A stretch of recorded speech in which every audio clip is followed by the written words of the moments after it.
Okay. So వెండార్‌ని partner profile కింద మార్చాలంటే మనకి టీ కోడ్ ఉంది. వెండార్‌ని పార్ట్నర్ ప్రొఫైల్ కింద మార్చాలంటే టీ కోడ్ W20 ఇందులోకెళ్ళి సో క్రియేట్‌లోకెళ్ళాలి. సో క్రియేట్‌లోకెళ్ళి పార్ట్నర్ నంబర్ సో అలాగే మీది వెండార్ అయితే మనకి పార్ట్నర్ టైప్ పార్ట్నర్ అంటే వెండార్స్ కస్టమర్స్ ని పార్ట్నర్ అంటారు. సో మీ వెండార్ ని పార్ట్నర్ ప్రొఫైల్ కింద మార్చాలి. Okay.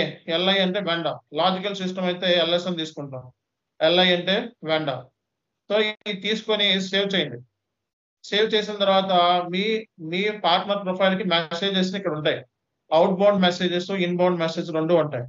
So out bound message మీద క్లిక్ చేసి సో ఇక్కడ మెసేజ్ టైప్ వెండార్ అయితే మీరు చేసేది వెండార్ కి మెసేజ్ టైప్ వచ్చేటప్పటికి క్రీమర్స్ అన్నమాట.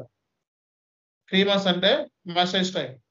So receiving port so receiving port అంటే ఆల్రెడీ సక్సెస్ఫుల్ అయిన రిసీవింగ్ పోర్ట్ నేను ఇక్కడ తీసుకుంటా. ఇది పోర్ట్ వచ్చేటప్పటికి మనకి బేసిస్ కన్సల్టెంట్ క్రియేట్ చేస్తాను. సో బేసిస్ కన్సల్టెంట్ క్రియేట్ చేస్తారు మీకు బ్యాక్ ఎండ్ లో. సో బేసిస్ కన్సల్టెంట్ తో మనం కాంటాక్ట్ అయ్యి పోర్ట్ తీసుకుంటాం. ఓకే. సో అలాగే సో మనకి ఇక్కడ వచ్చేటప్పటికి సో బేసిక్ టైప్ ఎప్పుడైనా సరే క్రీమర్స్ అనేది మెసేజ్ టైప్. బేసిక్ టైప్ అంటే 1 2 3 4 అని చెప్పి క్రీమర్స్ తో ఉంటాయి అన్నమాట. ఓకే. సో 1 2 3 4 అని ఉంటాయి. సో మనం 4 అని చెప్పి ఒకటి తీసుకుంటున్నాం. సో ఈ డీటెయిల్స్ ఇచ్చి సేవ్ చేయగానే సో మీకు ఏమడుగుతుందో ప్యాకేజ్ డీటెయిల్స్ అడుగుతుంది. ప్యాకేజ్ సైజ్ ఎంత అని. సో ఇక్కడ ప్యాకేజ్ సైజ్ మనకి 100 అని చెప్పి తీసుకోండి. అలాగే ట్రాన్స్ఫర్ ఐడాక్ ఇమీడియట్లీ అని చెప్పి సెలెక్ట్ చేసుకొని సేవ్ చేయండి. ఇది సేవ్ చేసుకున్న తర్వాత సో మీకు ఐడాక్ నంబర్ ని పట్టుకోండి. కాపీ చేసుకోండి. ఇప్పుడు ఈ ఐడాక్ తో మనకి సో మెసేజ్ టైప్ క్రియేట్ అయిపోయింది. ఇలా మెసేజెస్ టైప్ నువ్వు ఒకవేళ ఈ వెండర్ తో మనం పర్చేజ్ ఆర్డర్స్ ని క్రియేట్ చేయాలంటే ఆర్డర్స్ అని చెప్పి సెలెక్ట్ చేసుకోవాలి. అంటే ప్రతి వెండర్ కి చాలా మెసేజ్ టైప్స్ ఉంటాయి. ఆర్డర్స్ ఉంటాయి, పర్చేజ్ ఆర్డర్స్ ఉంటాయి, ఇన్వాయిస్లు ఉంటాయి, గూడ్స్ రిసిప్ట్ ఉంటుంది. ఓకే. ఇలాంటివన్నీ కూడా. సో ఇక్కడ మనకి receiving port successful receiving port ఏదైతే ఉందో అది 27 అన్నమాట. సో 27 అని చెప్పి నేను తీసుకున్నాను. అలాగే బేసిక్ టైప్ అంటే ఆర్డర్స్ కి 1 2 3 4 అని ఉంటాయి. సో ఆర్డర్స్ కి మనం తీసుకున్నాం. సో ట్రాన్స్ఫర్ ఇమీడియట్లీ అని చెప్పి సెలెక్ట్ చేసుకొని సేవ్ చేస్తాం. సో రెండు మనకి ఒకటి ఐడాక్ కి 2 మెసేజ్ టైప్స్ మనం యాడ్ చేస్తాం. అంటే ఒక పార్ట్నర్ కి ఉండే మెసేజ్ టైప్స్ అన్ని మనం SAP లో యాడ్ చేసుకోవచ్చు. ఓకే. ఎన్ని మెసేజ్ టైప్స్ అన్ని మెసేజ్ యాడ్ చేసుకోవచ్చు. ఇప్పుడు ఇది మనం ఒక లాజికల్ సిస్టమ్ నుంచి ఇంకో లాజికల్ సిస్టమ్ పంపించాలి.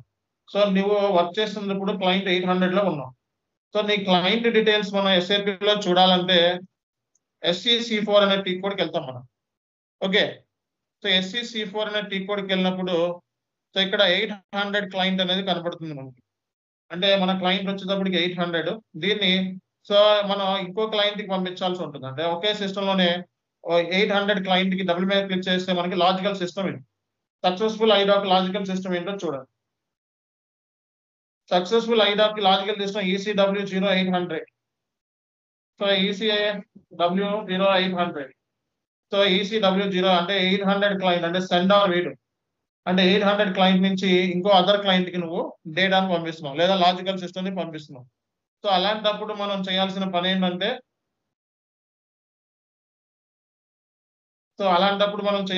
ఏంటి అంటే ఓకే. సో పంపించాలి అంటే మనకు ఒక టీ కోడ్ కూడా ఉంది.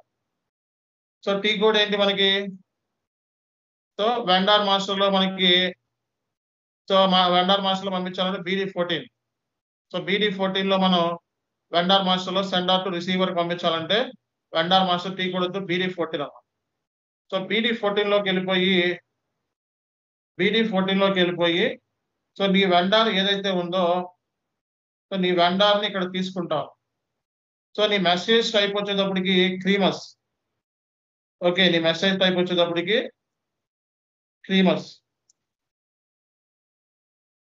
సో మెసేజ్ టైప్ వచ్చేది క్రీమస్ అన్నమాట. సో అంటే నువ్వు పంపించేది క్లయింట్ 800 నుంచి ఇంకో క్లయింట్ పంపిస్తున్నావు. టార్గెట్ సిస్టమ్ వచ్చేటప్పటికి సక్సెస్ఫుల్ టార్గెట్ సిస్టమ్ ఇక్కడ మీకు ఆల్రెడీ ఉంది. ఇది సక్సెస్ఫుల్ రిసిపియంట్ ఇన్ఫర్మేషన్. ఇది సక్సెస్ఫుల్ టార్గెట్ ఇన్ఫర్మేషన్ అన్నమాట. పార్ట్నర్ ఈ టార్గెట్ ఇన్ఫర్మేషన్ కి మనం పంపించవచ్చు. ఓకే. సో ఈ సక్సెస్ఫుల్ టార్గెట్ ఇన్ఫర్మేషన్ కి నువ్వు పంపించవచ్చు. సో మనం సో ఇది మెయిన్ అంటే ఏంటి, సో నీ క్లయింట్ లో 1000 ఉన్నాయి అనుకోండి వెండర్స్, ఈ 1000 వెండర్స్ ఈ టార్గెట్ సిస్టమ్ పంపించుకోవచ్చు. మీ దగ్గర ఒకటే పంపిస్తున్నాం, బట్ రియల్ టైమ్ లో 1000 వెండర్స్ ఉండొచ్చు, 2000 వెండర్స్ ఉండొచ్చు. సో ఇవన్నీ కూడా మనం టార్గెట్ సిస్టమ్ కి మనం పంపించవచ్చు అన్నమాట. సో క్లిక్ చేస్తే మనకి ఐడాక్ అనేది జనరేట్ అయిపోయింది. సో 1 కమ్యూనికేషన్ జనరేట్ అంటే ఏంటి, ఈ రోజు డేట్ మీద మనకి ఐడాక్ అనేది జనరేట్ అయింది. సో ఈ ఐడాక్ సంబంధించి ఇన్ఫర్మేషన్ మనం చూడాలనుకుంటే సో W02 లోకి వెళ్ళి సో ఈ రోజు డేట్ మీద ఐడాక్స్ ఏమి జనరేట్ అయినా చూద్దాము. ఒకవేళ ఐడాక్ నంబర్ ఉంటే మనం ఐడాక్ నంబర్ ఇస్తాము. సో మనం చేసింది వచ్చేటప్పటికి సో క్రీమస్ కాబట్టి క్రీమస్ అని చెప్పి సెలెక్ట్ చేసుకొని స్టార్ కొడితే ఓన్లీ క్రీమస్ మాత్రమే చూపిస్తాయి.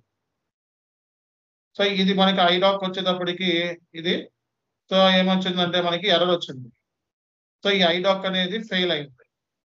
సో ఈ ఎర్రర్ ని మనం సాల్వ్ చేసి మనం సక్సెస్ చేయొచ్చు. ఈ ఐడాక్ ని మన ఈ ఎర్రర్ ని సాల్వ్ చేసి సక్సెస్ చేయొచ్చు అన్నమాట. సాల్వ్ చేసి సక్సెస్ చేయాలి అంటే ఐడాక్ ని ఇష్యూని సాల్వ్ చేయాలి. సో ఈ వచ్చిన ఎర్రర్ ని మనం సాల్వ్ చేయాలంటే సాల్వ్ చేసిన తర్వాత మనం BD87 లో రీప్రాసెస్ చేసి ఐడాక్ ని సక్సెస్ చేయొచ్చు అన్నమాట. సో మనం దాన్ని ఆ కైండ్ ఆఫ్ ఎర్రర్ వచ్చినప్పుడు సాల్వ్ చేయాలంటే మనకి ఒక టీ కోడ్ ఉంది స్పెషల్ గా. ఇది మనకి సో ఈ టీ కోడ్ వచ్చేటప్పటికి మనకి SCL అని చెప్పి ఒక టీ కోడ్ ఉంది. సో ఇందులోకి వెళ్ళి బేసిక్ డేటాలోకి వెళ్ళి సో మోడలింగ్ అండ్ ఇంప్లిమెంటేషన్ లోకి వెళ్ళి సో ఇక్కడ గ్లోబల్ ఆర్గనైజేషన్ యూనిట్స్ అని cross system company codes, cross system business areas ఉన్నాయి. క్రాస్ సిస్టమ్ కంపెనీ కోడ్స్ లోకి వెళ్ళి సో ఇక్కడ నీ కంపెనీ కోడ్ ని డిఫైన్ చేసుకొని పెట్టుకోండి. సేవ్ చేయండి. ఓకే, బ్యాక్ వచ్చేసి cross system to chart of accounts అని ఉంది. సో నీ కంపెనీ కోడ్ కి ఇచ్చేసి ఇక్కడ నీ చార్ట్ ఆఫ్ అకౌంట్ కూడా అసైన్ చేసేసి ఓకే. అలాగే assign company code to cross company code అని ఉంది. సో నీ కంపెనీ కోడ్ ఇది global company code okay. So ఇక్కడితో నా పాయింట్ ఆఫ్ వ్యూలో ఇష్యూ అయితే సాల్వ్ అయిపోయింది. సాల్వ్ అయిపోయిన తర్వాత వెంటనే మళ్ళా రీప్రాసెస్ చేయాలి. ఎప్పుడైనా ఎర్రర్ వచ్చినప్పుడు ఎర్రర్ ని సాల్వ్ చేసిన తర్వాత ఐడాక్స్ కేసులో మనం రీప్రాసెస్ చేయాలి. సో BD87 లోకి వెళ్ళి మనం రీప్రాసెస్ చేస్తాం.